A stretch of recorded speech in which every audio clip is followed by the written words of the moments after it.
Chers amis téléspectateurs, bonsoir. Bienvenue dans votre émission Le train de la rhapsodie des réalités. Quel jour merveilleux le Seigneur nous a donné. Les prophètes ont désiré vivre dans ces derniers jours. Chers frères et sœurs, priez avec moi pour commencer notre émission. Seigneur notre Dieu, nous te bénissons. Pour ton amour manifesté en Christ Jésus, nous sommes l'objet de cet amour. C'est pour cela que nous sommes dans ce studio aujourd'hui pour communiquer ton amour à nos téléspectateurs. Béni sois-tu, Seigneur, au nom de Jésus. Amen. Alléluia. Chers frères et sœurs, aujourd'hui nous allons couvrir la rhapsodie des réalités du 19 au 25 février. Les numéros du 19 au 25 février. Alléluia. Béni sois-tu, Seigneur. Le premier numéro donc de ce soir, je vous invite à prendre votre rhapsodie avec moi. Le premier numéro est celui du vendredi, le 19 février, où le thème de la rhapsodie des réalités était un don au monde.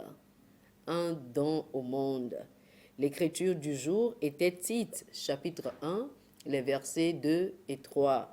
Ces versets nous disent lesquels reposent sur l'espérance de la vie éternelle, promise dès les plus anciens temps par le Dieu qui ne ment point et qui a manifesté sa parole en son temps par la prédication qui m'a été confiée, d'après l'ordre de Dieu notre Sauveur. Amen. Le pasteur Christ dit ceci, que c'est beau. La vie éternelle était une promesse avant que le monde ne commence. Et elle est maintenant accomplie. Alléluia. Nous avons la vie éternelle maintenant. C'est possible de l'avoir maintenant lorsque vous confessez Jésus-Christ. Le pasteur nous dit, le plan de Dieu était de la rendre disponible aux hommes à travers la prédication de l'Évangile. C'était un don au monde entier. Vous pouvez dire, oh, je pensais que la vie éternelle était donnée aux chrétiens. Non. Jean chapitre 3, le verset 16 dit, car Dieu a tant aimé le monde qu'il a donné son Fils unique, afin que quiconque croit en lui ne périsse point, mais qu'il ait la vie éternelle. Alléluia. Lorsqu'un pécheur croit en Jésus et confesse sa seigneurie, il ou elle reçoit la vie éternelle et devient un chrétien. Recevoir cette vie fait de vous des fils et vous unir à Dieu. Quel privilège! Et le pasteur nous dit, pour plusieurs, la vie éternelle signifie la vie qui continue à perpétuité. Mais cela n'est qu'une partie de ce qu'est la vie éternelle. La vie éternelle est une vie supérieure, la nature même de Dieu. C'est la vie divine. Alléluia. C'est l'essence de la divinité. C'est ce qui fait de Dieu Dieu. Cette vie en vous vous rend supérieur à Satan. C'est la vie et la nature de Dieu. Elle a supplanté votre vie humaine lorsque vous êtes né de nouveau. Gloire à Dieu. Alléluia. Un don au monde. La vie éternelle est un don au monde. Le samedi, le 20 février, le thème de la rhapsodie des réalités était « Votre foi sera éprouvée ». L'écriture du jour est Apocalypse chapitre 3, le verset 10 qui dit ceci. Parce que tu as gardé la parole de la persévérance en moi, je te garderai aussi à l'heure de la tentation qui va venir sur le monde entier pour éprouver les habitants de la terre. Dans 2 Thessaloniciens chapitre 2, le verset 3, l'apôtre Paul a dit que personne ne vous séduise d'aucune manière, car il faut que l'apostasie soit arrivée auparavant et qu'on ait vu paraître l'homme du péché, le fils de la perdition. Il dit que beaucoup abandonneront la foi. Pourquoi cela arriverait-il? Dans Juges chapitre 7, Quand Dieu voulait que Gédéon aille combattre les Midianites, Dieu l'a assuré par l'ange qu'il allait vaincre ses ennemis. Gédéon pensait qu'il avait besoin d'une armée. Alors, il a rassemblé ses soldats. Mais Dieu lui a dit, si tu vas avec tant de soldats, tu pourras penser que tu as gagné la bataille tout seul. Dis à tous ceux qui ont peur de rentrer chez eux. Alors Dieu dit, je veux tester les 10 000 soldats restants. Amène-les au ruisseau et dis-leur de boire de l'eau. Tu ne garderas que ceux qui font attention à l'ennemi pendant qu'ils boivent. Et la Bible dit que seulement 300 d'entre eux ont réussi ce test. Le pasteur nous dit, cela va se passer ces derniers jours.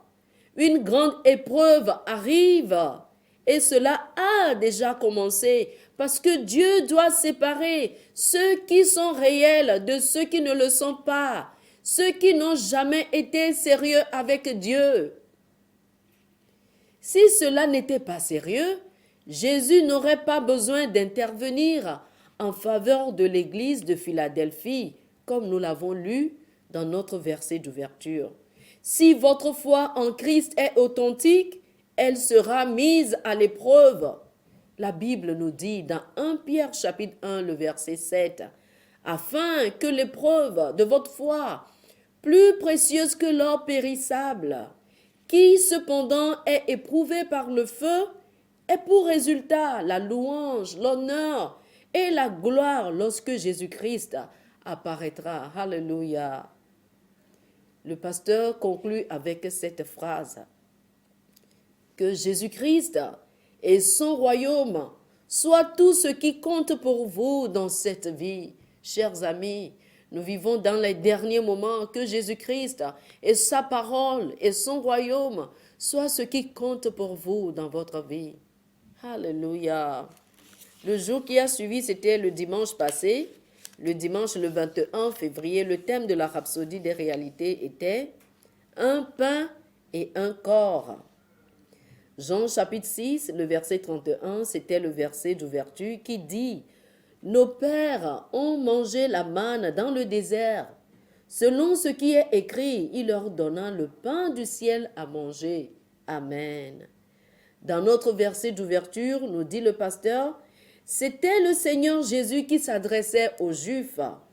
Au verset 32-33, il continue et il dit, « Moïse ne vous a pas donné ce pain du ciel, mais mon Père vous donne le vrai pain du ciel. » Alléluia.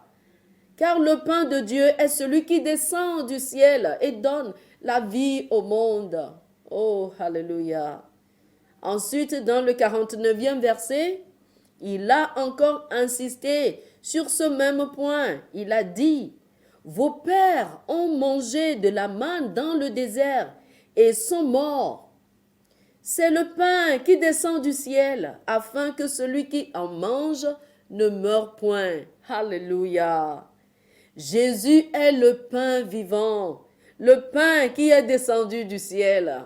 Oh, si vous le mangez, vous ne mourrez plus jamais. Alléluia. Il expliqua cela à ses disciples dans Jean chapitre 6, le verset 51, en disant, « Je suis le pain vivant qui est descendu du ciel. Si quelqu'un mange de ce pain, il vivra éternellement. Et le pain que je donnerai, c'est ma chair que je donnerai pour la vie du monde. » Alléluia, alléluia, oh, alléluia. Ensuite, l'apôtre Paul, dans 1 Corinthiens, explique le lien avec nous. Il a dit, dans 1 Corinthiens, chapitre 10, le verset 17, « Puisqu'il y a un seul pain, nous qui sommes plusieurs, nous formons un seul corps, car nous participons tous à un même pain. » Alléluia. Si nous sommes un seul pain avec lui, cela signifie donc que nous avons la même vie parce que nous sommes nés de la parole. tout comme il est la parole faite chair. Gloire au Seigneur Jésus-Christ. Nous sommes un avec lui lorsque nous le recevons. Un pain et un corps. Nous formons le même corps avec Jésus-Christ. Quelle bénédiction! Gloire au Seigneur Jésus. Le lundi, le 22 février, le thème de la rhapsodie des réalités était « Vous êtes ce que vous dites ». L'écriture de ce jour est Marc chapitre 11, le verset 23 qui dit « Je vous le dis en vérité, si quelqu'un dit à cette montagne, ôte-toi de là et jette-toi dans la mer, et s'il ne doute point en son cœur, mais croit que ce qu'il dit arrive, il le verra s'accomplir. Oh, alléluia, il le verra s'accomplir. Votre vie, nous dit le pasteur, est la somme des paroles qui sortent de vous. Notre verset d'ouverture souligne l'importance de bâtir sa vie avec des paroles. C'est le plus beau cadeau naturel de Dieu à l'homme, le don des paroles, la capacité de parler et de prononcer des mots. La vie produit pour vous une moisson de ce que vous dites. Et ici, il n'y a pas de juste milieu. Vous êtes ce que vous dites. La vie produit pour vous ce que vous déclarez. Chers frères et sœurs, c'est très important. En tant que chrétien, vous devez continuer à parler. Si vous voulez vivre une bonne santé, vous voulez vivre en bonne santé, déclarez la santé. Si vous voulez marcher dans la justice et produire toujours des œuvres de justice, alors déclarez la justice. De temps en temps, déclarez consciemment ceci. Je suis la justice de Dieu en Jésus-Christ. Je produis des œuvres et des fruits de justice. Oh, alléluia! Je peux devenir tout ce que je veux. Je peux devenir ce rêve qui est dans mon cœur. C'est possible. Alléluia! Le pasteur dit, il faut le dire pour le vivre. Vous pourriez dire, et si je ne dis rien? À quoi ressemblerait ma vie? Vous aurez toutefois une moisson, malheureusement, ce sera la mauvaise. C'est comme laisser un jardin sans l'entretenir. Les mauvaises herbes pousseront certainement d'elles-mêmes. Maintenez-vous dans la victoire, la domination et la prospérité avec vos paroles. Vous êtes ce que vous dites. Alléluia. Le mardi, le 23 février, le thème de notre rhapsodie des réalités était « Vivre pour sa gloire ». Alléluia. 2 Corinthiens chapitre 5, le verset 15, c'était notre verset d'ouverture qui dit « Et qu'il est mort pour tous, afin que ceux qui vivent ne vivent plus pour eux-mêmes, mais pour celui qui est mort et ressuscité pour eux. » Amen. Oh, alléluia.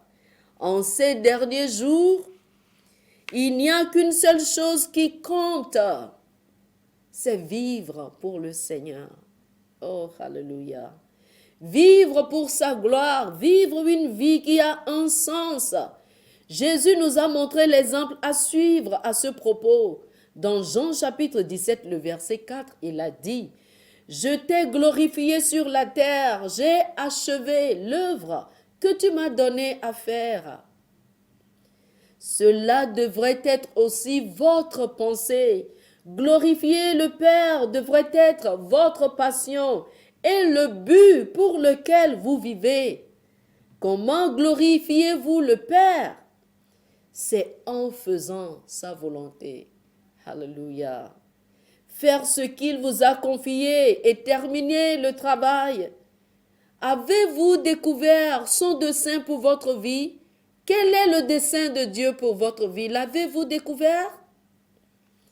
Est-ce que vous vous occupez de son œuvre? Une vie qui n'a pas pour centre, Jésus-Christ n'a pas de sens, chers amis. Il est l'auteur de la vie. Le pasteur nous dit, le dessein du Père est le salut du monde entier. C'est la raison pour laquelle il a envoyé Jésus. Et votre but dans la vie est lié à cela. Peu importe ce que vous faites dans la vie, si vous n'atteignez pas les âmes perdues et ne les gagnez pas, vous vivez une vie dépourvue de sens. La Bible dit que Dieu ne veut pas que quelqu'un périsse, mais que tous les hommes parviennent à la repentance, comme nous le dit 2 Pierre chapitre 3, le verset 9. Vous lui apportez gloire en faisant en sorte que cela s'accomplisse. Vivez pour sa gloire. Gagnez des âmes pour le Seigneur Jésus. Quel appel, quel privilège. Le jour qui a suivi, c'était le mercredi, le 24 février. Le thème de la rhapsodie des réalités était « Voyez la parole en image ». Voyez la parole en image. L'écriture du jour est 2 Corinthiens, le chapitre 4, le verset 18 qui dit « Parce que nous regardons non aux choses visibles, mais à celles qui sont invisibles. » Oh, alléluia. Car les choses visibles sont passagères et les invisibles sont éternelles. Amen. Lorsque vous étudiez les Écritures, apprenez à le faire avec des images. Voyez avec les yeux de votre esprit. Croyez et agissez en conséquence. Ce sont les bénédictions dont votre esprit s'empare qui se manifestent dans votre vie. Vous devez le voir d'abord, ce succès, ce progrès, la bonne santé. Vous devez voir cela d'abord dans votre esprit. Alléluia. Le pasteur dit, par conséquent, lorsque vous écoutez ou étudiez la parole, visualisez votre victoire, votre prospérité, votre santé, votre paix, votre progrès et succès de l'intérieur d'abord et déclarez cela. Avant la manifestation physique de la gloire et des victoires que vous désirez dans votre vie, vous devez les voir d'abord en vous. Vous devez les visualiser à l'intérieur de vous d'abord. Une fois que vous pouvez le voir de l'intérieur, alors c'est à vous. Alléluia. Vous ne pouvez jamais la voir à l'extérieur si vous ne l'avez pas d'abord eu à l'intérieur. C'est là que certains passent à côté. Ils veulent d'abord voir avec leurs yeux physiques avant de l'appeler réel. Cela n'est pas la foi. La foi appelle réel ce que les sens physiques ne peuvent pas percevoir. Oh, alléluia, nous vivons par la foi et non par les sens. Merci Seigneur Jésus. Le pasteur dit, par exemple, Dieu dit à Abraham dans Genèse chapitre 17, les versets 5 et 6, « Ton nom ne sera plus appelé Abraham, mais ton nom sera Abraham, car j'ai fait de toi père d'une multitude de nations. » Abraham a d'abord dû se visualiser comme le père d'une multitude de nations. Au moment où Dieu lui a parlé, il avait 99 ans et Sarah, sa femme, était également âgée et stérile. Le pasteur nous dit, chers amis, vous devez avoir la rhapsodie pour lire ce numéro en totalité. Il conclut ce numéro en nous disant, qu'est-ce que vous désirez dans votre vie aujourd'hui? Est-ce un enfant? Voyez-le d'abord à l'intérieur. Est-ce la croissance et l'expansion de votre église? Est-ce un nouvel emploi ou une nouvelle opportunité d'affaires? Créez l'image et prenez possession de cela en esprit et avec votre esprit. D'abord parce que cela est déjà réel dans le règne de l'esprit. Prenez possession de cela d'abord dans votre esprit. Parce que vous savez quoi, chers amis, dans le règne de l'esprit, c'est réel. Prenez possession de cela d'abord, à moins de l'avoir à l'intérieur de vous, à moins de visualiser votre victoire à l'intérieur. Vous ne pouvez jamais l'avoir à l'extérieur. Oh, alléluia. Voyez la parole en image. Merci Seigneur Jésus. Tout est possible à ceux qui croient. Tout est possible. Tout est possible. Aujourd'hui, le 25 février, le thème de la rhapsodie est « L'Esprit a été répandu ». Amen. Joël chapitre 2, le verset 28, c'est notre écriture du jour qui dit « Après cela, je répandrai mon esprit sur toute chair, vos fils et vos filles prophétiseront, vos vieillards auront des songes et vos jeunes gens des visions. » Amen. Oh, amen. Hallelujah. C'est ce que nous vivons ces derniers jours. Gloire au Seigneur Jésus. La Bible dit dans 1 Corinthiens, le chapitre 12, le verset 3, que nul ne peut dire Jésus est Seigneur si ce n'est par le Saint-Esprit. Personne ne peut confesser la Seigneurie de Jésus ou décider de servir Dieu s'il n'est attiré par le Saint-Esprit. Oh oui, c'est vrai. Quand la Bible dit que la parole du salut est proche de toi, même dans ta bouche et dans ton cœur, dans Romains chapitre 10, le verset 8, c'est le Saint-Esprit qui met cette parole dans votre cœur. Dès que quelqu'un professe la Seigneurie de Jésus pour le salut, c'est l'Esprit Saint qui est déjà à l'œuvre dans sa vie. Alléluia. Dieu, sachant que tout le monde a besoin de l'Esprit Saint pour croire à l'Évangile, il a dit dans notre verset d'ouverture, « Je répandrai mon esprit sur toute chair. Vos fils et vos filles prophétiseront. » Regardez, il a dit « toute chair »,« toute chair ». En fait, la Bible juive intégrale clarifie cela.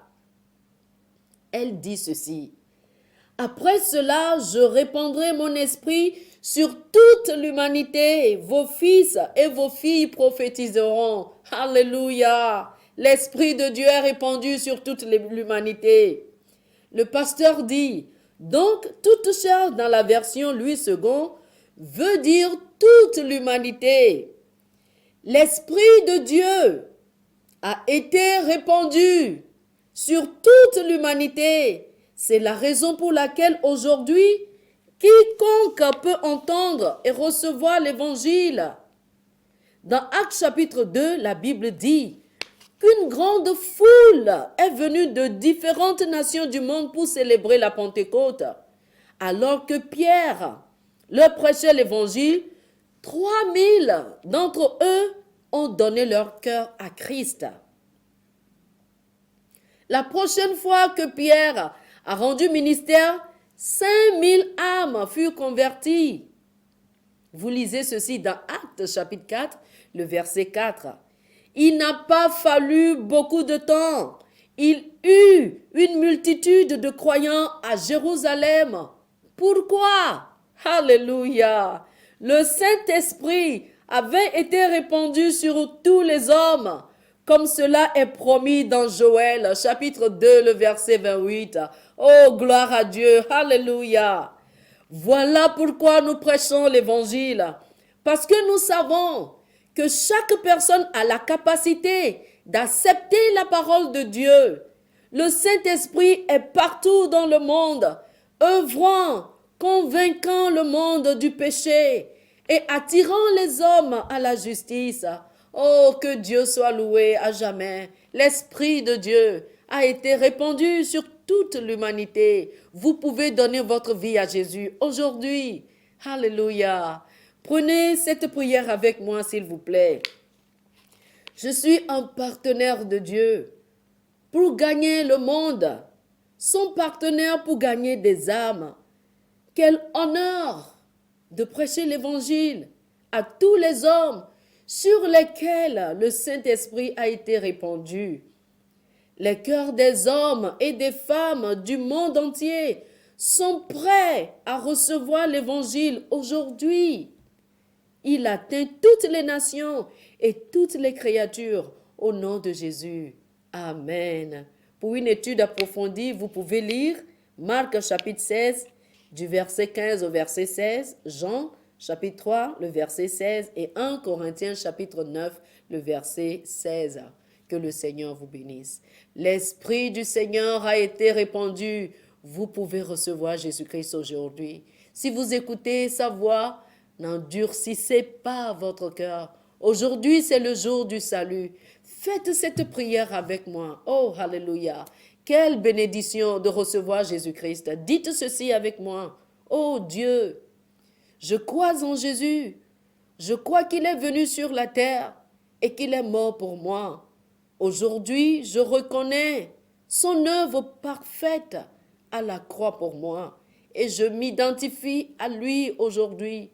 Je reçois Christ dans ma vie comme mon Seigneur et mon Sauveur aujourd'hui. Merci Père. Amen. Oh, alléluia. C'est un grand bonheur, une grande bénédiction d'avoir Jésus-Christ dans sa vie. Vous ne pouvez pas vivre dans ce monde sans Jésus-Christ parce qu'il est la lumière du monde. Chers amis, jusqu'à la prochaine fois, que le Seigneur vous bénisse. Si vous avez besoin d'une information sur la rhapsodie des réalités, appelez-nous. Nous avons également un cadeau pour vous.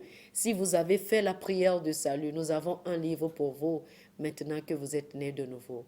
Que le Seigneur vous bénisse abondamment. Amen.